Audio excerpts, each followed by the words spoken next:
Welcome to the 5th Avenue Nickel, and here we are back again at PAX East, and this time I'm here with Apogee, with Mike, and we're here to talk about one of the most fascinating, thrilling, and suspenseful games that I've seen in a while, called Below the Stone.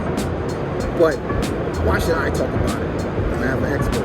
Mike, walk us through a little bit about the game, but first I want to know, tell us what it's about. Well, thank you for having me. Let me start with that. I'm the lead designer and artist for the game, and one of the biggest inspirations for this game was I've always loved in video games where every time you go into a new place, you see things that you've never seen before. We've seen it in a lot of games where you go into one zone and it's the green slime, and then you go to the next zone, there's a blue slime, and they're all the same enemy, right? But I wanted to have a game where every time you step into a new place, there's new enemies you're encountering, new dangers, new hazards, and you're going to have to think and learn these things as you go into the caves. And I really want to just have it where every time you're playing, there's a chance that you'll find something new, and you're just going to have to okay, how do I strategize, how I go about this, how am I going to encounter this new creature, right? And every time you go down into these mines, there's a chance that you might lose all your equipment, right? Oh. So there's two layers to it, right? There's the fact that you're finding all these new things, but there's always that danger that this new thing might kill me, and I might lose everything that I'm carrying on me right now. With no way to get it back. No way to get it back. No second chance. No second chance. But there is a way to store your stuff at this place called the Dwarven Kingdom, right? So that's where all your crafting's done. There's going to be characters that have story that you'll be able to save in the mines, and when you bring them back, they'll have all your crafting stuff. They'll give you new missions. They'll give you new. There might be somebody who does potions. There might be somebody who kind of gives you bar drinks and stuff that gives you buffs on your character and stuff. You like buffs? You like buffs? Exactly. Yeah. Run modifiers for your roguelike runs. So that's exactly what we're going for. Okay, so what you're telling me, and there's definitely a lot here to unpack, but what you're telling me is that there's a chance that not only can I get knocked out and lose my things and never get it again, but I can go to areas, dungeons, or see enemies one time and then never see them again. But there's a chance you'll find them again, right? A chance. Let's say what I want with this experience is you can play 100 hours and there might be some rare enemy that only spawns once in a while, and it's something that you'll be okay, whoa, I've never seen this before. So like a shiny Pokemon. In a way, right? Yeah. Okay. I don't. But the thing is, I don't want to do that retexture thing. Yeah. I want to make it a brand new enemy, right? I don't mean recoloring anybody. Yeah. I mean just in terms of exactly. It's a rarity amount of times that you might run into it. Exactly. Okay. Yeah. Wow. One creature we're doing is the cave troll.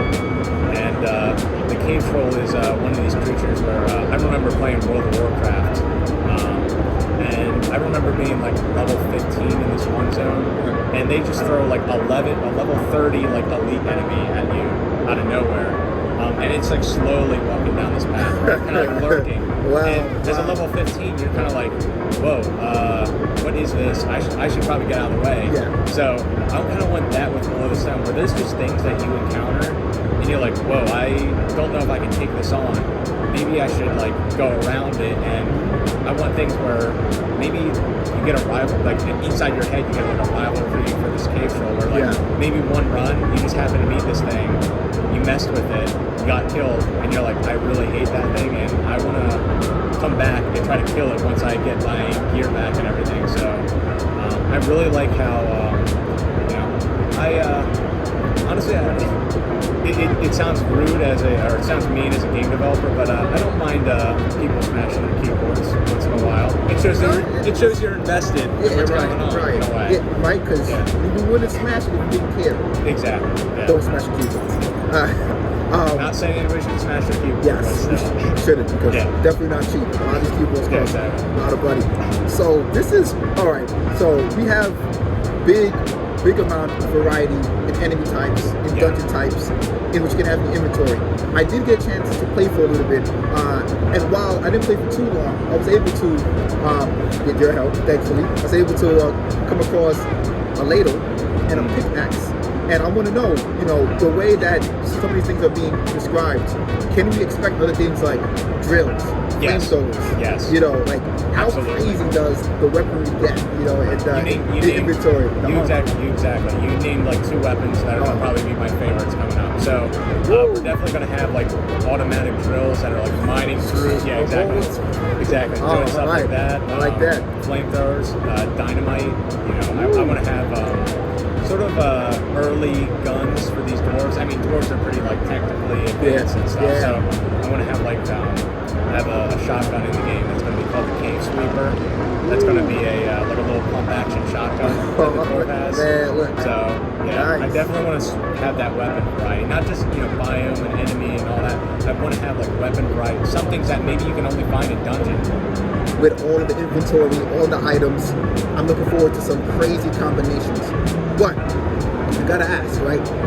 I was able to go through some dirt, go through some stone, some bricks. Are there gems in the game? Yes, there are. There's we're planning on having probably actually a huge collection of gems. Where it's even in the logo.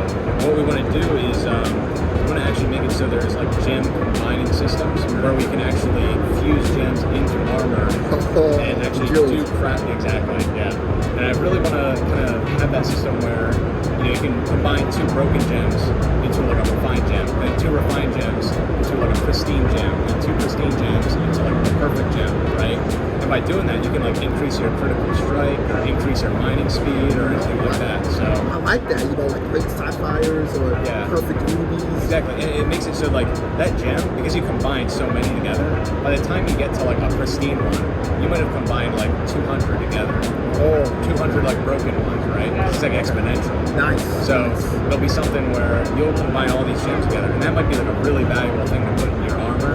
And you might have like a critical strike of like I don't know, like 20% by the time you end up combining all these gems. Or you might have like a really increased mining speed, socketing this gem into your armor. So buffs on buffs. exactly, Super buffs. Exactly. You know they say diamonds make pressure. Pressure makes diamonds. Yeah. Right, but wow. I'm so excited. I can go back and play it again right now. But before we leave, the last question is when can we expect Below the Stone, and what platforms can we find it on? Yeah, right now we expect Below the Stone to release on Steam Early Access late this year or early next year. And we want to be on Switch, PlayStation, and most importantly Xbox. I like the sound of that. Yeah. The sound of that. If you haven't, check it out. Look it up. Go on Steam. I look forward to trailers. Bing it and get your reward points. And definitely, it's a game that you do not want to miss. I'm looking forward to Below the Stone. Thank you so much, Mike. Thank you for the interview. I really appreciate it. Great. You're watching the Nickel Gaming Show. Catch you next time.